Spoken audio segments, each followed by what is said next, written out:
Assalamu alaikum, nadam se da ste dobro. Danas ću sa vama podijeliti jednu iftarsku dovu za koju dr. Zakir Naik, od kojeg video ću vam ostaviti u opisu ovog videa ako želite sami pogledati šta je on rekao na ovu temu.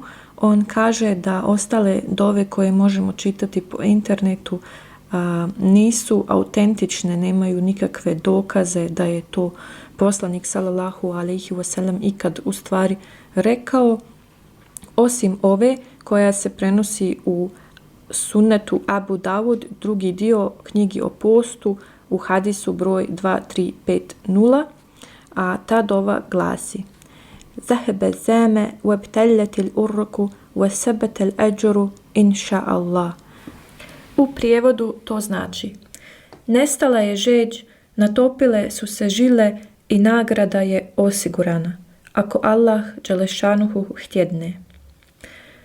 Doktor Naik dodaje isto da kao što možete zaključiti po prijevodu ove dove, da se ona uči tek nakon toga što ste prekinuli post. Nema nikakvog smisla s obzirom na sadržaj ove dove da je učimo prije posta, jer onda jednostavno njen prijevod tekst nema smisla. On je dodao isto da prije iftara vi naravno možete da učite kakve god dove vi želite na vašem jeziku ili na nekom drugom jeziku ili one dove koje nalazimo svuda po internetu, ali morate da znate onda sadržaj tih dova, šta znači njihov prijevod, i ako se to aplicira i na vašu situaciju, onda naravno proučite i to, jer dova postača koji je tako skrušen pred iftar se, ako Allah dželešanuhu htjedne, prima. Onda proučite bismillah naravno prije nego što ćete jesti i piti, popijete malo vode, nekoliko hurmi pojedete i proučite onda ovu dovu baš onako kao što je poslanik sallallahu alejhi ve sellem to radio.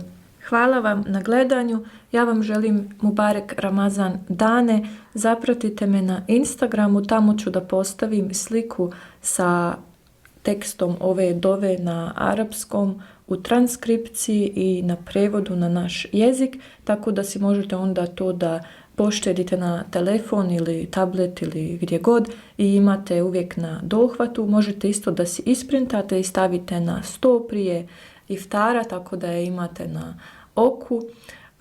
Ako vam se je ovaj video sviđao, možete mi ostaviti like i pretplatite se isto na kanal kako ne bi propustili sljedeće videa. Ja vas selamim i do sljedećeg puta, inša Allah, ostanite zdravi.